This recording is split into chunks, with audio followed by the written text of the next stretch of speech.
Kisah Kiai dan Santri. Bagian 38. Hati-hati dalam ibadah sekalipun. Sebagian orang ingin membunuh sepi, dengan tikaman paling sederhana, lalu sepi mati dan tak pernah datang lagi selama hidupnya, tapi sebagian pejalan pencari hakikat selalu mencari sepi seperti mencari anak yang hilang. Yang sangat dikasihi, yang bisa mencerai-beraikan hati, sekaligus juga menautkannya. Sebab hanya dengan kehilangan yang fana hati bisa menemukan yang kekal. Sukmaku segera membumbung, melesat melintasi gunung batu dan malam yang membeku, laut yang mencair, dan perahu yang mencari harapan. Setiap nafas itu adalah perjuangan, atau keterbuangan hembusan tanpa makna, tanpa aksara. Sampai juga di satu pemakaman umum, dan satu makam dikeramatkan. Dan orang mencari serpihan harapan yang mungkin ditinggalkan orang yang telah mati atau ditindih tipuan salah satu tipu daya dari sekian banyak tipu daya setan yang telah dirancang sedemikian rupa untuk menyesatkan manusia pada puncak ketersesatan. Aku juga tak tahu kenapa aku tertarik ke arah yang tak ku mengerti, lalu aku melesat lagi sampai ke masjid tua, yang lantainya dari papan kayu, yang sudah halus dielus kaki-kaki yang mengurai harapan. Dari sisi yang diyakini kebenarannya, kulihat orang ramai sholat, aku sekalian mengambil wudhu dan ikut barisan jamaah. Sekalian sholat isya, yang belum kutunaikan. Tak ada seorang pun yang melihatku. Selesai sholat aku mengkonsentrasikan tujuanku, tapi aku malah terseret ke arah air terjun kecil, lalu baru melesat lagi dan berhenti di dekat pohon sawo tua. Kulihat jin lebih tinggi dari pohon sawo tua. Mungkin tingginya ada 10 meter lebih. Aku mengitarinya dengan melayang di udara. Kulihat tubuhnya biru tua, bukan hijau, tapi biru ke arah ungu. Matanya merah menyala, tak ada taring, tapi lengannya sebesar pohon kelapa. Aku yakin perwujudannya seperti itu karena sifat yang dimilikinya. Bibirnya basah oleh darah, entah darah siapa. Tiba-tiba tangannya mengibas menyerangku, aku menghindar, dan berkali-kali aku diserang. Aku berkelit seperti burung serigunting, meliuk di antara ketiaknya yang bau bangkai, dan membuatku merasa mual mau muntah. Aku mencoba mengitarinya dengan ikatan gaib tak terlihat yang kubangun dengan lafaz ba, seperti jaring laba-laba. Berulang kali ku kitari tubuhnya, dan setelah dengan susah payah ku ringkus, aku menyeretnya, ku seret sepanjang perjalanan. Dia menyumpah-nyumpah dengan bahasa Sunda yang tak ku mengerti, ku seret terus sampai di pinggir air terjun. Dan ku ikat kuat-kuat di akar-akar pohon yang menjuntai. Lalu ku pukul telak dengan petir yang ku bayangkan tercipta dari takbir, dia pun pingsan. Lalu aku pun melesat pergi lagi. Setengah jam ku tempuh perjalanan jauh, dan sampai di tubuhku, kamar telah sepi, Safi telah tertidur sambil mengigau-ngigau. Aku pejamkan mata, mengucap syukur, Allah telah mempermudah dan memberi izin tugasku. Dan aku berangkat tidur, setelah kulihat jam di meja menunjukkan jam 2 dini hari. Jika segala masalah selesai semudah pembuat roti mencampur tepung membuat adonan roti, dan semangat karena hasil akhir yang diharap kenikmatan merasakan setiap gigitan. Walau nafsu itu sesepele makanan melintasi lidah dan semua telah tak bisa dibedakan jika telah dikeluarkan, nilai nafsu sebenarnya tak sebernilai ketika dibanding perjuangan memuaskan kepuasannya. Perjuangan yang meneteskan setiap keringat dari pori-pori. Dan dinikmati lebih cepat dari kedipan mata, dan selalu rasa bosan itu meraja. Sekalipun seorang lelaki jatuh bangun memperjuangkan gadis yang siang malam dimimpikan, tak akan lama juga akan bosan jika telah diraihnya. Dan jika hal itu tidak juga disadari, maka manusia hanya mengulang-ulang kisah yang sama di waktu dan kondisi yang berbeda. Tony masuk kamarku dengan wajah yang tak bersemangat seperti biasanya, bahkan kucandai dia tak tertawa. "Kenapa, kok murung amat?" tanyaku datar, sambil memainkan game bubble. Arif, Ibnu, Heri, Fatur menyusul masuk, semua pada tertawa ngakak. "Ada apa kok pada ketawa?" tanyaku heran. "Ini Mas, si Tony sudah dapat foto dari perempuan yang diajak telpon-telponan," jelas Arif. "Bener Ton? Coba sini aku lihat," kataku. "Udah kuhapus," jawab Tony. "Hahaha, jelek banget Mas," sela Ibnu. "Lebih jelekan dari Kunti, ampun deh, tua, monyong, hitam, aku malah jadi merinding melihatnya." "Hahaha," canda Arif. "Ah yang bener, apa separah itu? Coba mana Ton?" Tony mengulurkan HP lipatnya, lalu kubuka. "Di mana kamu nyimpennya?" tanyaku. "Ya masih di inbox SMS," jawab Tony. Kubuka inbox dan memang perempuannya jelek banget, sudah hitam, gemuk, mulutnya kayak omas, rambutnya dilepas memang kelihatan serem. "Ya kan ada baiknya Ton. Kamu tahu sebelum terlambat, setidaknya kamu kan tidak yang-yangan setiap malam, sudah habis pulsa banyak, taunya perempuannya kayak gitu. Emakmu saja gak bakal ridho kamu kawin sama orang kayak gitu," jelasku. "Diikat di bawah ranjang untuk nakutin tikus Mas," canda Ibnu. "Ah itu pasti bukan foto asli," bantah Tony. Semua terdiam, memang bisa jadi bukan foto asli. "Ya untuk membuktikan kan mudah, misal itu foto orang lain," kataku. "Caranya bagaimana?" tanya Tony. "Ya bilang ke perempuan itu, kalau itu bukan foto asli, lalu minta foto baru, foto yang setengah telanjang, atau telanjang sekalian, jika itu yang difoto orang lain." "Apa mungkin mau diminta foto telanjang? Terus kalau dia tak mau?" tanya Tony. "Ah gampang itu aku yang atur, dia pasti mau, ya maksudku, biar jelas sekalian, daripada uang kamu habis untuk hal yang tak karuan juntrungnya, telpon-telponan sama cewek mulu." Aku dengar saja telinga rasanya gatal. "Lalu caranya bagaimana?" tanya Tony. "Sekarang kamu telpon saja, minta foto yang baru, untuk membuktikan foto itu asli, maka kamu minta foto yang setengah telanjang. Atau yang telanjang," jelasku. "Kalau dia tak mau?" tanya Tony. "Ya langsung saja tutup HP-nya, nanti kalau dia nelpon lagi biar aku yang jawab," jelasku. Udah kujamin dia mau ngasih foto yang telanjang. Memang aku kalau lagi ngacau, lebih ngacau dari siapa saja. Tony menelpon, dan pasti jawabannya perempuannya marah-marah, dan tak mau memberi foto telanjang. Tony menjawab akan memutuskan hubungan. HP ditutup sama Tony. Aku kasihan sama Tony, dia sudah 4 tahun di Saudi, dia kerja di Saudi karena ibunya bekerja jadi pembantu di rumah manajer pabrik semen, makanya dia walau umurnya di bawah 20 tapi bisa bekerja di pabrik semen, tapi gara-gara telponan sama TKW, gaji bulanannya ludes. Bukan masalah membeli pulsa, tapi TKW yang selalu ngajak telponan selalu minta dikirimi pulsa, kalau ndak ngirim akan diputuskan. Ya anak muda seumuran Tony ya jelas susah melepaskan kesenangan walau cuma mendengar suara cewek yang mendesah-desah. Sebab kadangkala orang yang kesepian cenderung dibisiki syaitan sampai mempunyai kelainan hayalan. Dari mendengar desahan saja bisa membangkitkan birahi, ya ujung-ujungnya melakukan onani yang merusak badan dan pikiran. Sekalipun aku tak bisa menghentikan kebiasaan buruk orang-orang itu, setidaknya aku berusaha.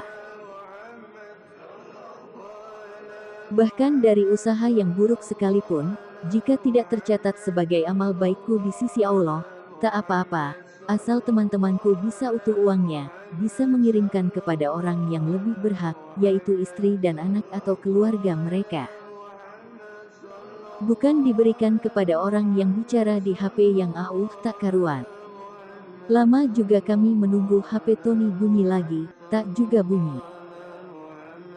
Safi masuk, sambil nelpon dengan suara perempuan, semua tertawa.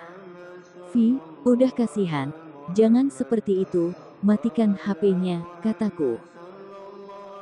Safi segera mematikan HP-nya. "Coba panggil Pak Bunawi ke sini," kataku pada Arif. Yang segera beranjak ke kamar Pak Bunawi. Sebentar kemudian Pak Bunawi muncul disertai Arif. Pak Bun suka telpon-telponan sama cewek iya?" Tanyaku pada orang tua berumur 55 tahun itu. "Ah gak juga," jawab Pak Bun. "Hei Pak Bun, cewek yang Pak Bun telpon. Dan Pak Bun kirimi pulsa itu bukan cewek beneran," kataku. "Tidak kok itu cewek, kami malah mau ketemuan kalau aku cuti nanti, kami mau ketemuan di Indonesia," jawab Pak Bun. "Wah bisa pedang ketemu pedang, gini Pak Bun. Yang Pak Bun telpon itu sebenarnya Safi," jelasku. "Loh kok bisa nomor cewek itu ada di Safi?" tanya Pak Bun tak mengerti. "Bukan nomornya ada di Safi, tapi itu ya Safi itu," jelasku. "Coba Saf, kamu telpon Pak Bun biar aku tak banyak menjelaskan." Safi pun menelpon Pak Bun, dan HP Pak Bun pun bunyi tanda ada telpon masuk, lalu diangkat oleh Pak Bun, dan Safi bicara dengan suara perempuan. Pak Bun gemetar. "Bagaimana Pak Bun? Sudah percaya dengan ucapanku?" "Sudahlah kembali ke tujuan awal, ke Saudi itu untuk mencari uang, bukan untuk menghabiskan uang untuk mengisi kesepian. Ya kalau sudah jauh-jauh ke Saudi, tapi malah pulang tidak bawa uang, hanya habis untuk telpon-telponan, mending pulang, kerja kumpul keluarga. Biar pendapatan sedikit asal berkah, daripada sudah jauh anak istri, tapi malah hati tak tenang, namanya tak kuat cobaan dan ujian," kataku dengan halus menjelaskan. Pak Bun salah tingkah, ya tak apa-apa daripada terlanjur kemana-mana, aku harus menjelaskan kebenaran. Semoga nantinya dijadikan pelajaran, walau aku sendiri tak berharap banyak, sebab kebanyakan manusia selalu kalah oleh nafsunya. Hanya orang yang selalu sadar, dan ingat akan selamat, eleng lan waspodo, sebab tipuan nafsu itu memang sulit dilawan, nafsu itu seperti duri dalam daging ikan. Jika tanpa duri, nyatanya ikan itu butuh duri, tapi jika memakai duri maka ikan akan sulit jika mau dimakan. Seperti tulang di tubuh manusia, jika tanpa tulang, jelas manusia itu akan lemes seperti pelembungan kempes, jadi membutuhkan tulang. Tapi karena ada tulang maka manusia jadi patah tulang dan kalau dipukul jadi benjut. Nyatanya manusia itu butuh nafsu, agar punya semangat hidup, mengejar bayangan yang ingin diraih. Tapi juga karena nafsu manusia punya sifat pembunuh dan suka menghalalkan segala cara untuk meraih apa yang diharapkannya. Suara HP Tony bunyi, dan dilihat ternyata ceweknya itu yang nelpon, namanya si keren, Cynthia. Aku angkat. "Halo Mas Tony," suaranya mendayu-dayu kayak ayunan. "Maaf Mbak, ini siapa?" tanyaku. "Mas Tony-nya ada." "Ada Mbak, ini lagi dipegangi temen-temennya," jawabku asal sambil memberi isyarat jari agar yang lain jangan ribut. "Memangnya kenapa?" tanya dari Cynthia. "Gak tahu Mbak. Tadi ngamuk-ngamuk, pelernya sendiri dipukul-pukul pakai batu bata, sampai setengah hancur," jawabku ngawur. "Ini juga dipegangi berusaha berontak, maunya katanya ngancurin pelernya sendiri. Tadi sih bilangnya sedikit-sedikit katanya biar tak dimiliki perempuan, gak tahu maksudnya apa, kasihan juga, dia jerit-jerit." Ku kasih isyarat pada yang lain agar membantu membuat suara gaduh. "Pegangi tangannya." Jangan sampai narik pelernya lagi, kata Arif. Kakinya jangan dilepas, kata Safi. Darahnya itu jangan netes di kasur, kata Ibnu. Aduh, lepas, biar aku mati saja, kata Tony. Suasana jadi ramai, ada yang menggebrak meja, ribut amat. Macam menangani orang gila yang lepas. Percuma aku hidup, kata Tony. Awas dia mau gigit lidahnya, janggel giginya dengan sepatu, kataku menambahi. Mas. Ada apa sebenarnya? Kata Cynthia panik. Ya gak tahu tadi abis teleponan kok jadi kayak orang kerasukan. Apa tadi nelpon minta apa ke ceweknya gak dikasih, jadinya setengah edan gini. Ambil tambang ikat di pohon, kataku seakan mengalami hal yang sebenarnya. Diselani teriakan semua temanku ramai, padahal kami lagi nongkrong santai di dalam kamar. Iya mas bilang aku mau ngasih apa yang dia minta. Jangan menyiksa diri, kata Cynthia panik. Mau ngasih apa mbak? Tanyaku pura-pura tak tahu. Udah pokoknya bilang sebentar lagi kukirim, jawab Cynthia. Oh iya mbak akan kukasih tahu. Heton, udah jangan ngamuk, mbak ini mau ngasih apa yang kamu minta. Hi, jangan biarkan Tony pegang bata itu, ambilkan obat merah, kataku. Dan HP Cynthia dimatikan. Sungguh sandiwara yang aneh, memang sesuatu yang serba bayangan harus menyelesaikannya dengan bayangan. 10 menit kemudian ada kiriman MMS masuk di HP Tony, dan tetap foto wanita itu yang terkirim dalam keadaan telanjang. Nah sekarang bagaimana Ton? Apa mau dilanjut, kamu kirim pulsa ke cewek itu, atau mau kamu nikahin atau bagaimana? Sekarang sudah kutunjukkan kenyataan, kataku mengingatkan. Rasanya masih tak percaya kalau dia sejelek itu, padahal suaranya merdu abis, kata Tony lemes. Dunia itu tak sesederhana itu Ton. Dalam agama saja seorang lelaki tak harus asal cantik saja mencari pendamping hidup. Nabi mengajarkan, kalau mencari pendamping hidup yang bernasab, nasabnya baik, bukan anak zina yang gak jelas bapaknya, juga kalau bisa yang kaya, kalau bisa yang cantik, dan kalau bisa yang sempurna agamanya. Kalau cantik terus ditinggal sebentar sudah dibawa kabur lelaki lain kan juga makan hati. Jadi cari yang jelas jangan yang cuma lewat HP, moroti uangmu, kan uang kamu bisa dibelikan sawah, nanti pulang dari Saudi bisa digarap sawahnya atau digarapkan orang lain, atau dibelikan sapi atau kambing, disuruh merawat orang, nanti kan bisa dijual. Daripada kamu kasihkan orang yang tak jelas gitu, apa kamu mau di Saudi sampai tua? Iya mas, memang aku sudah habis banyak. Iya kamu ngirimi dia pulsa tiap hari, dia jual pulsa itu pada temannya di sana, insaf, mending nanti pulang cuti, nikah sekalian, kataku. Iya makasih mas. Mungkin kalau mas tidak mengarahkan, aku akan makin habis-habisan, kata Tony. Pabrik semen punya 3 cabang tempat, yang 2 di daerah Bisa, dan Tahamah. Dan ketiga pabrik itu penulis kaligrafinya cuma aku, jadi satu saat bisa saja aku dikirim ke Bisa atau ke Tahamah. Di Bisa menurut teman-temanku daerahnya dingin, jadi biasanya yang pulang dari sana bibir akan pecah-pecah, dan kulit ari pada terkelupas, karena hawa dingin dan matahari terik, jadi orang kaya kena penyakit panas dalam. Sedang di Tahamah adalah pabrik baru yang baru dibangun, juga baru selesai. Jadi amat membutuhkan banyak tulisan kaligrafi, entah untuk pintu kantor, nama-nama manajer dan nama villa, sampai papan rambu jalan. Sepertinya dalam waktu dekat aku akan dikirim ke Tahamah. Teman sepenerbanganku sudah dikirim ke Tahamah, namanya juga pabrik baru. Jadi segala fasilitas belum selengkap pabrik lama, aku akan sering dikirim untuk mengerjakan pekerjaan kaligrafi, dengan sistem kirim dan balik lagi, tak seperti yang lain tinggal menetap. Memang resiko kerjaan ringan tapi wirawiri. Muhsin datang ke kamar, sambil menenteng tas kresek.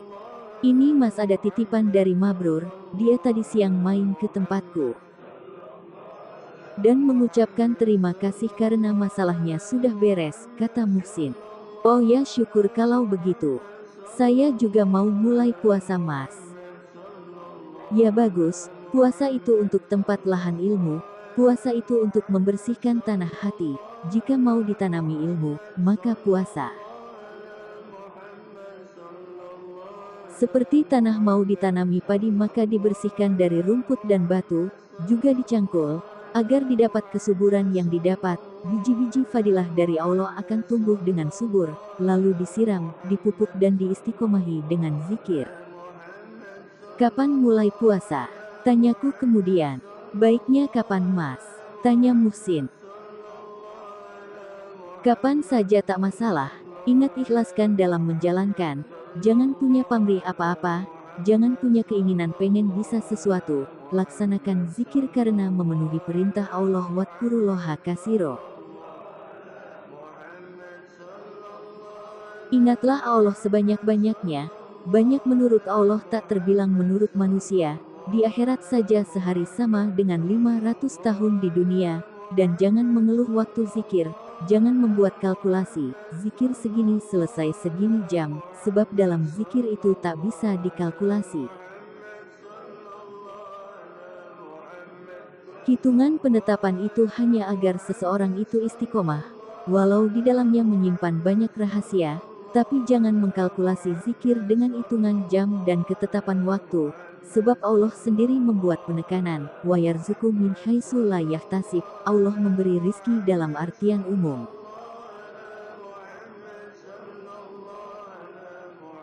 Sebab rizki itu bukan cuma harta, tapi juga waktu, kesempatan dan berbagai macam, itu dengan arah yang tak dapat diprediksi, dihitung, dihisap, makanya ada istilah toyul wakti, atau melipat waktu, seperti Nabi SAW, Miraj ke langit 7 sampai Sidratul Muntaha, hanya memerlukan waktu 1 malam. Kalau diperhitungkan dengan ilmu paling canggih di zaman ini, mungkin langit satu saja butuh waktu jutaan tahun perjalanan kecepatan cahaya baru sampai. Cahaya matahari yang sampai ke bumi bukan cahaya yang di hari ini, tapi cahaya yang ribuan tahun silam, makanya kalau sudah unsur Allah, maka tidak bisa dihitung dengan perhitungan manusia, sebab Allah itu menjadikan yang mustahil di pemikiran manusia menjadi sesuatu yang nyata. Kalau diri masih ail-ailan dengan kekuatan akal sendiri, maka tak akan keluar dari kemuskilan, sebab masih menyandarkan pada kekuatan akal sendiri. Jika mendekatkan diri pada Allah harus mau menutup indera, dan biarkan Allah memberikan nur makrifat kepahaman pada hati, dan menjauhkan diri penyandaran pada akal, kataku panjang lebar. Iya, insya Allah mas, mohon bimbingannya, kata Muhsin. Jika menemui hal aneh, misal mimpi ditemui oleh orang berjubah putih, ingat jangan mudah tertipu oleh rupa-rupa syaitan. Orang Arab juga semua berpakaian putih, lalu mimpi ketemu orang berpakaian putih, misal kamu kemudian sampai disuruh ini, diperintah itu, maka kamu nurut. Berarti kamu telah disesatkan, kataku. Loh kok bisa mas, misal aku disuruh membaca Quran, apa aku juga disesatkan? Kan itu membaca Quran, kata Muhsin. Iya itu disesatkan, kamu sendiri tahu kan, orang ibadah itu bagaimana, niat sholat itu bagaimana, niat puasa itu bagaimana. Kan ujungnya lillahi ta'ala, karena Allah ta'ala, lah kok kemudian kamu menjalankan bacaan Quran karena diperintah oleh orang yang kamu temui di dalam mimpi yang berjubah putih. Bukankah kamu membaca Quran berarti karena perintah orang dalam mimpi itu, bukan menuruti perintah Allah? Paham tidak? Oh ya, ya. Baru aku berpikir ke sana. Ingat namanya ikhlas dalam torekoh itu, Tak menganggap ibadah yang kita jalankan itu perbuatan kita sendiri, tapi itu adalah perbuatan Allah, sebab semua tubuh, jiwa, ruh, hati dan sampai kita bisa bergerak dan melakukan ibadah dengan cara dan ilmunya. Itu tidak ada lain atas izin, kesempatan dan kekuatan Allah yang diberikan pada kita, sehingga tubuh mati kita bisa hidup dan bergerak melakukan ibadah. Maka ibadah itu secara hakikinya bukan perbuatan kita, karena bukan perbuatan kita, maka tak selayaknya kita mengharap balasan. Nah baru amal itu bernilai, dan pantas mendapat balasan yang setimpal. Jika wirid, upayakan hati zikir, zikir itu ingat dan zikir itu hanya Allah dan nama-namanya, wadkurullah, ala bizikrillahi, jadi semua berhubungan dengan Allah, dan zikir itu di hati secara umumnya.